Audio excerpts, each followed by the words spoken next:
Mtazamaji wa Vipaji Online TV, hii leo kumefanyika kikao cha kamati ya liturujia, mkutano ambao umefanyika katika makao makuu ya Baraza la Maaskofu TEC kule Kurasini, na tumefaulu kuzungumza na mtunzi wa muda mrefu, mtunzi shupavu, mtunzi nguli Fidelis Kashumba, ambaye ametudokezea yaliyojiri katika mkutano huo. Hebu tumsikilize. Tumsifu Yesu Kristo. Ndugu mtazamaji, mimi naitwa Fidelis Kashumba, ni mwanakwaya na nipo hapa leo Kurasini.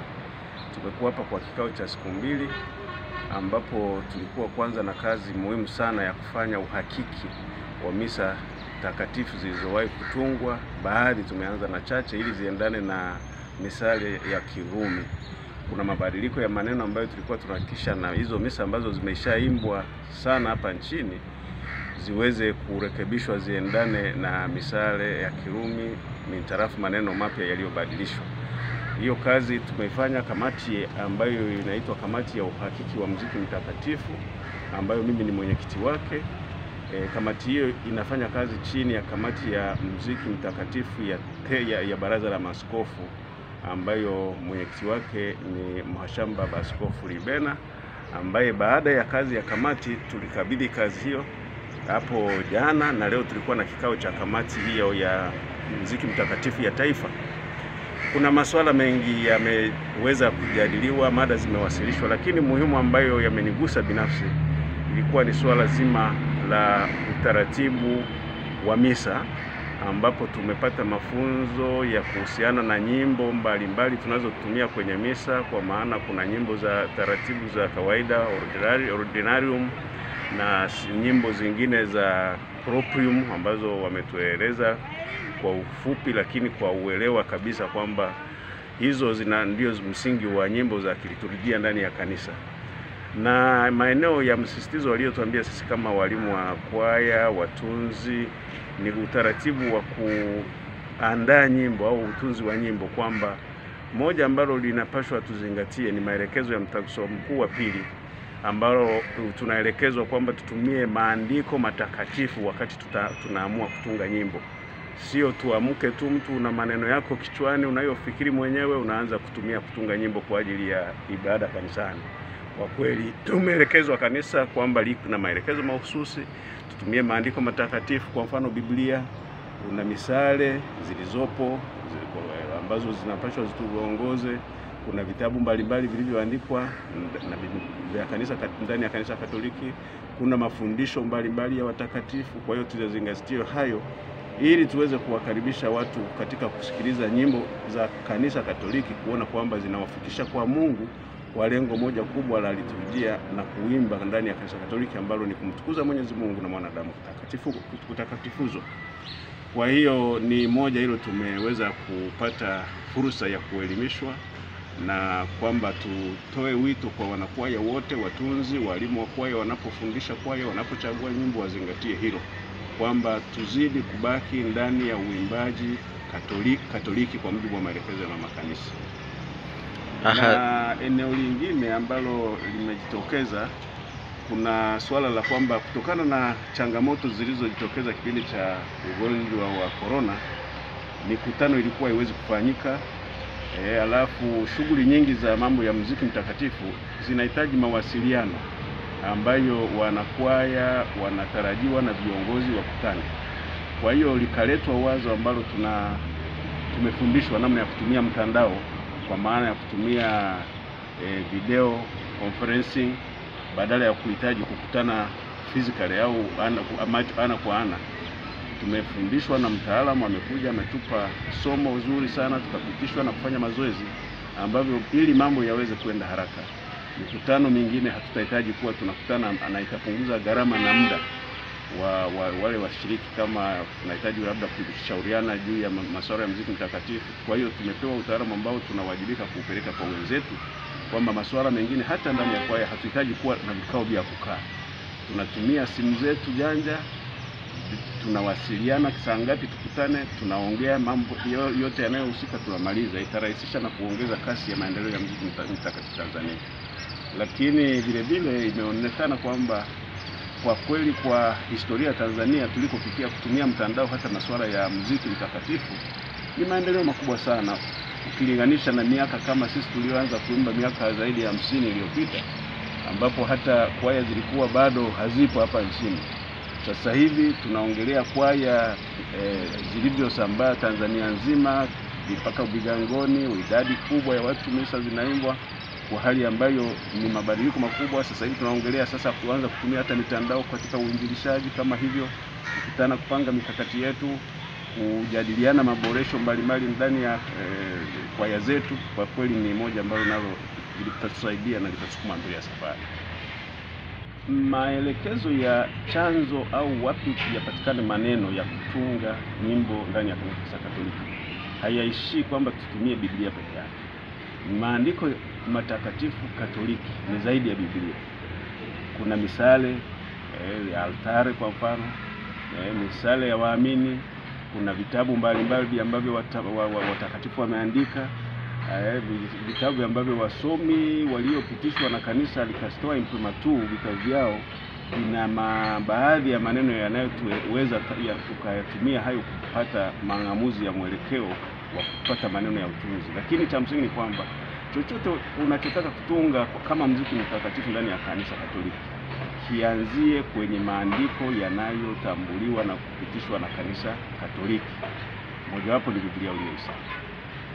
Kuhusu misa ambazo hii watu wanaita ordinarium, ambazo zilishatungwa na watunzi wa zamani au kabla ya mabadiliko ya matumizi ya misale ya Kirumi na maneno yamebadilika, ni kweli kwamba ilikuwepo mwelekeo kwamba tuendelee kuziimba kama zilivyo, lakini sasa ilionekana itakuwa tunaenda kinyume na msimamo wa kanisa hapa Tanzania kwamba inabidi tuimbe kama altare na misale ya altare ya Kirumi inavyosema. Kwa hiyo ikafika mahali kwamba tutaziheshimu zile misa kama zilivyotungwa, lakini tutumie wataalamu wa muziki ambao wapo sasa hivi Tanzania wazifanyie uhakiki, ambao ndo nimesema mimi ni mwenyekiti wa kamati inayohakiki, alafu tunawasilisha mapendekezo kwenye kamati ya muziki ambayo yenyewe sasa inajiridhisha na baadaye zinapata ithibati ya mama kanisa. Lakini cha msingi tunaheshimu sana utunzi wao. Kigezo kikubwa kilikuwa mabadiliko yafanyike tu sehemu zile ambazo zina maneno yaliyoachwa yakaingizwa maneno mapya. Hizo ndio kilikuwa kigezo kikubwa. Muziki sehemu kubwa au kuingiliwa, labda pale ambapo kuna masuala ya kimuziki ya kitaalamu ambayo hayavumiliki. Lakini pale ambapo muziki umebadilishwa vile vile ni pale ambapo kwa sababu ya maneno mapya yaliyokuja, aidha yamepunguza kipande fulani cha urefu wa kipande cha muziki au yameongeza urefu wa maneno yaliyokuwepo yalikuwa machache. Hapo ilikuwa tunatumia utaratibu wa kujitahidi kujaribu kuboresha, lakini tukiboresha kwa kuzingatia vile vile utunzi asili, tusiwe mbali sana nao. Kwa hiyo pindi zitakapokamilika itaonekana kwamba bado ni zile zile kwa sehemu kubwa sana, mimi naweza kusema zaidi ya 90%. Bado itakuwa ni zile zile, ila tu maeneo machache ambayo yatakuwa yameboreshwa kwa kuzingatia misale ya Kirumi.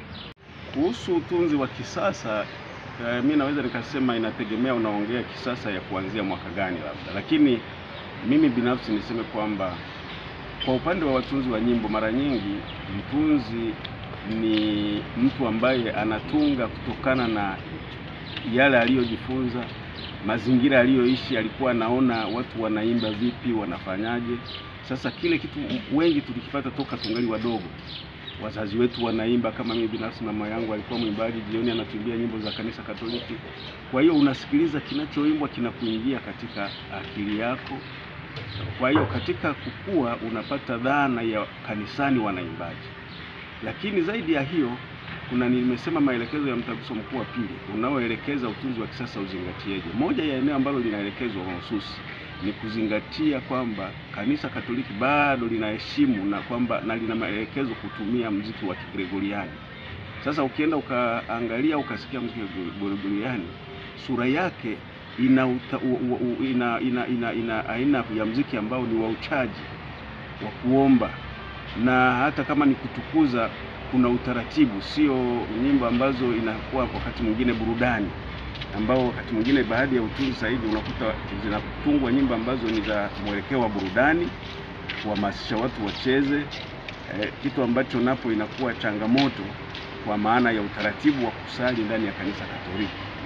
Kwa hiyo hata upande wa kucheza, hata leo tumepewa somo na mtaalamu wa muziki mtakatifu kwamba katika ibada ya misa tunatarajiwa kwamba kucheza ndani ya kanisa Katoliki kuwe ni kucheza ambako kuna akisi utulivu na uchaji unapokuwa kanisani. Kwa maana kama ni kunesanesa kidogo kidogo kwa mjibu wa rhythm ambayo ya wimbo, hiyo inaruhusiwa. Lakini wakati mwingine kuna kucheza ambako kidogo kunazidi kiasi. Na mimi niseme kwa uzoefu wangu wa kuimba kwenye kwaya ni kwamba kuna wakati huwa nawaambia walimu wenzangu kwamba tunapochagua tuchezeje kwenye misa, tucheze ile ambayo hata muumini wa kawaida anaweza akashiriki, yeyote, hata mzee, kijana, wote, na yule ambaye hana kipaji cha kucheza. Tusiweke vitu vya utaalamu sana, na hivi vinaweza vikakwaza baadhi ya waumini wasite kujiunga na kwaya, kwa sababu anasema kama kucheza kule mimi kwaya sitajiunga. Kumbe ana uwezo wa kuimba, lakini kwa sababu ya kucheza unamkwaza asiweze kujiunga na kwaya. Kwa hiyo kanisa linakubali kucheza, lakini sio kucheza ambako inakuwa kama tuko kwenye ukumbi au kwenye burudani. Kanisani kwenye liturujia tunakuja kusali, tunakuja kumwomba Mungu, kumtukuza Mungu. Kwa hiyo lazima tuonyeshe uimbaji wetu una utulivu wa aina fulani.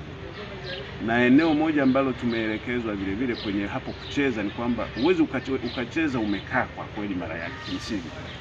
Kwa hiyo unakuta kwaya zilifika mahali mtiribu au mwimbishaji kabla hajaanzisha wimbo anaonyesha ishara mikono kwa wanakwaya kunyanyuka, ambacho tumeambiwa leo msisitizo na limewahi kusema kwamba huo utaratibu wa kuwanyanyua wanakwaya ili waimbe sio sawa. Anayenyanyua waumini wote kanisani ni padri anayeendesha ibada pale mbele, ndio anatoa ishara ya maneno, kwa mfano tuombe, na watu wanajua, wanasimama kadri ya maelekezo au na miongozo ya kanisa.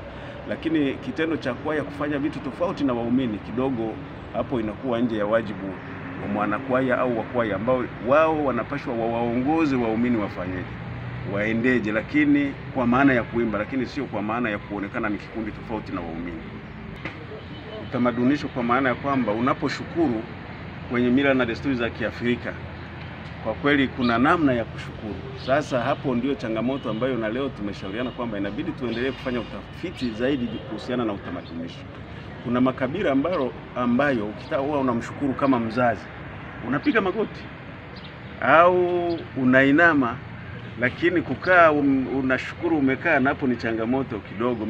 Kama mzazi unamshukuru umekaa, asante baba, asante mama, kidogo napo ni shida. Lakini ule unyenyekevu wa kushukuru Mungu nao unapaswa uendane na mila na desturi zetu.